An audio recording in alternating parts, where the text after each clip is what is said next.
Fenêtre sur l'emploi. Comment maintenir des personnes âgées à domicile? Ça, c'est un vrai sujet parce que c'est souvent aussi un maintien d'une bonne santé, de rester chez soi, dans son environnement. On en parle avec Benjamin Zimmer. Bonjour Benjamin. Bonjour. Vous êtes déjà venu sur notre plateau. Je suis ravi que vous reveniez. Directeur délégué associé Silver Alliance, vice-président d'entreprise et progrès, faut-il le préciser. Alors d'abord, il faut bien comprendre comment fonctionne Silver Alliance parce que vous allez nous parler ensuite de ce que vous faites très concrètement pour les personnes âgées. C'est quoi? C'est un conglomérat? Ce sont des alliances d'entreprises? C'est de l'économie participative pour atteindre un but? Exactement. Alors pour répondre à cette question, j'aime bien faire de l'analogie à d'autres filières industrielles. Donc dans l'aéronautique, SkyTeam s'est créé dans laquelle Air France est au capital, comme Aéromexico ou Delta aux États-Unis. Et en fait, leur travail, ça a été de créer des produits, des services qu'on ne retrouve pas chez Air France. Par exemple, la carte Miles quand on voyage. Ce qui fait que ça apporte des avantages aux clients et le client se sent désiré et donc reste et continue à voyager avec ses compagnies aériennes. D'autre part, ça leur permet aussi de mutualiser des coûts en logistique.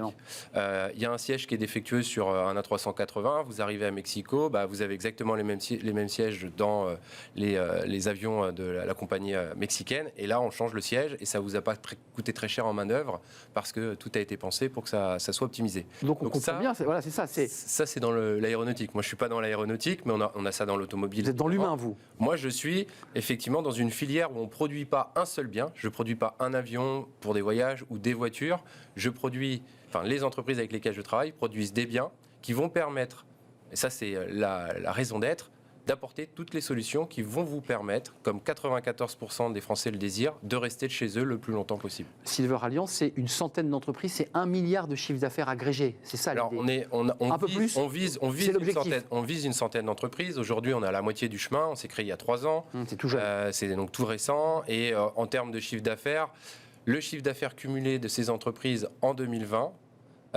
c'était 4 milliards d'euros en France.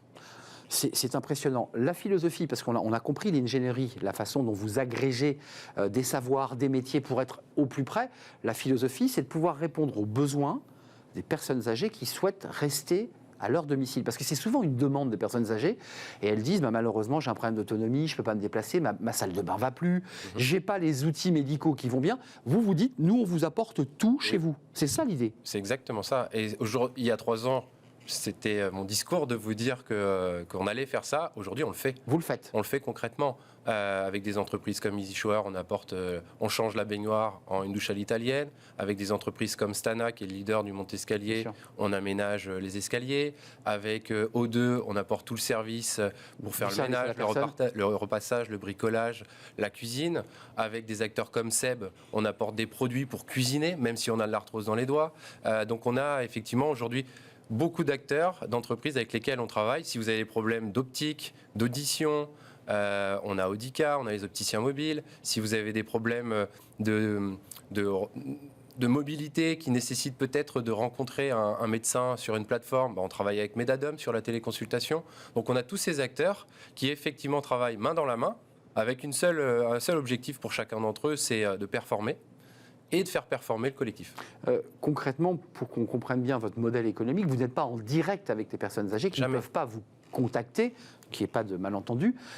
Vous êtes derrière et vous envoyez les meilleurs, les entreprises de votre réseau qui vont répondre à leurs besoins. Quand les personnes âgées veulent avoir accès à ces services, comment elles font? Elles passent par quelle entreprise? Alors, il y a 2 solutions. Soit elles ont connaissance de Silver Alliance parce qu'on a un site internet où il y a toutes notre solutions, donc c'est une plateforme de marque. Soit elles... Et donc elles verront en fonction de leurs besoins ce qu'est... Exactement. Ça a été pensé, ça a été conçu pour elles. C'est-à-dire même dans la typologie des textes. Ou pour leurs enfants qui les accompagnent. C'est fait pour tout le monde. C'est un site qui a été bien pensé d'un point de vue ergonomie pour effectivement apporter toutes les solutions. Et en 3 clics, si par exemple ils ont besoin d'une salle de bain, d'aménager une salle de bain, en 3 clics, ils se retrouvent sur le site d'Easy Shower. Et là, ils peuvent faire leur demande de devis, etc. Ça, c'est pour le digital. Mais on sait que 70% des personnes de plus de 75 ans sont dans l'électronisme. Donc, on utilise les forces commerciales, les implantations géographiques des 1500 officines de Giffard, les 660 centres de Audica, les 500 agences du groupe Wicker, pour apporter des guides papier remis directement aux clients. De manière à ce qu'elles puissent feuilleter. Et moi, la seule chose que je pilote, c'est le nombre d'appels entrants qu'il va y avoir sur chacune des marques. Parce que là, je peux savoir effectivement si ça apporte des leads. Comment vous est venue cette idée? Parce que j'imagine que vous vous êtes appuyé sur des études, sur des chiffres. On a beaucoup parlé des EHPAD. Certains les remettent en question aujourd'hui. D'ailleurs, on l'a vu pendant la crise Covid, la difficulté de pouvoir aller visiter une personne âgée, l'impossibilité même parfois de le faire. Comment vous est venue cette idée? Alors cette idée, moi, elle me vient depuis très longtemps, parce que j'ai 37 ans, ça fait 20 ans que je suis dans ce secteur d'activité. Et en fait, j'ai travaillé beaucoup dans les centres de rééducation, parce qu'un de mes amis était amputé tibial, mais il est né qu'avec un pied, donc il n'avait pas de problème, et il a fait des performances incroyables. Et là, on s'est dit, ce serait peut-être bien d'imaginer des solutions pour tous ceux qui sont amputés tibiaux et fémoraux. Donc ça part comme ça. Ça part comme ça, et en fait, quand on commence à faire ça, à rentrer dans les centres de rééducation, la patientèle, ce sont des personnes âgées diabétiques, en partie, qui utilisent des prothèses incroyables, mais quand elles rentrent chez elles, elles les mettent derrière une armoire et elles restent dans un fauteuil. Impossible. Ah oui, c'est ça. Et là, je me suis dit, il y a des choses à faire. Donc, parce qu'elles ne peuvent pas utiliser leurs prothèses chez elles. Parce qu'elles ne sont pas sollicitées pour le faire. Donc je suis parti au Québec où j'ai eu la chance d'être mentoré par un ancien ministre de la Santé. J'ai fait un doctorat en gérontologie. Quel parcours. Je suis revenu en France où j'ai fait une thèse à Centrale Paris pour développer un écosystème qui s'appelle Silver Valley, qui compte aujourd'hui 300 Déjà, structures. c'était le début, c'est la gestation de Silver Alliance. Exactement. Et j'ai vu beaucoup d'entrepreneurs, beaucoup d'intrapreneurs, beaucoup de grandes entreprises qui venaient chercher des idées portées par des petites entreprises. J'ai vu beaucoup de ce qu'on appelle l'innovation ouverte, l'open innovation aux États-Unis. Et dans ce cadre-là, en fait, je me suis dit qu'il manquait en fait un Amazon ou un Alibaba pour apporter toutes les solutions. J'osais pas utiliser ce mot, mais enfin l'idée c'est que vous avez sur la même plateforme ou le même document papier, pour le dire simplement, tous les produits possibles autour de la Silver Economy. C'est de ça dont il est question. Mais mes modèles, c'est, même si je suis, vous l'avez dit en introduction, vice-président entreprise des progrès, je suis particulièrement intéressé à la responsabilité. J'en ai même écrit un livre il n'y a pas très longtemps.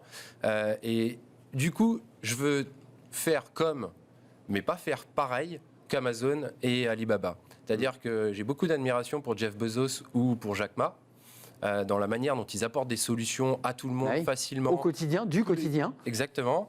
Mais je pense qu'il faut le faire avec élégance et bienveillance quand on s'adresse à un public qui toute sa vie a acheté des produits et qui n'achète pas des produits de mauvaise qualité. Donc moi, mon travail, avant de créer une plateforme, c'est d'abord sélectionner les entreprises qui ont de la qualité de service. Et la façon dont on va amener la présentation de tous ces produits, il ne faut pas les harceler ou les écraser pour leur prendre quelques billets dans le porte-monnaie. C'est de ça dont vous parlez. Exactement. Ayons un peu de respect, quoi. Exactement.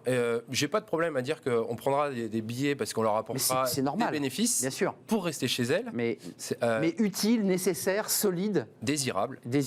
Exactement. La suite, c'est quoi? On a compris que vous étiez au milieu du gué, là, parce qu'il y a 50 entreprises. Vous visez les 100 entreprises sur la plateforme. C'est infini ou pas? Non, il y a combien d'entreprises là Je pense qu'à une centaine d'entreprises, on sera au maximum. Au maximum. Après, dans 2 ou 3 ans, il y aura des nouveaux produits, de parce nouveaux que la population vieillit. Elle vieillit, les générations qui ont 75 aujourd'hui ne seront pas les mêmes demain. Donc forcément, il va y avoir des évolutions dans les produits, dans les services. Donc ça, c'est une des éléments. Et puis le deuxième élément, c'est que en fait, tous les pays industriels du monde vieillissent. Bien sûr. Donc il y a aussi l'exportation de notre modèle. En 10 secondes, le modèle EHPAD, c'est-à-dire le modèle collectif, face au modèle que vous proposez, parce que finalement, vous allez promouvoir le modèle de la fin de vie à la maison.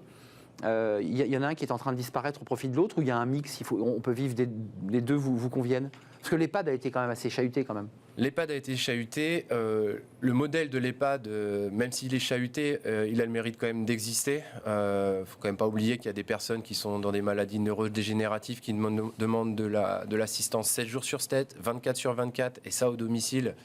Il faudra des robots majordomes pour pouvoir, et des capteurs dans tous les sens pour le faire, et de l'humain pour intervenir. Donc on n'y est pas. Il va falloir trouver le modèle économique de tout ça. C'est ça.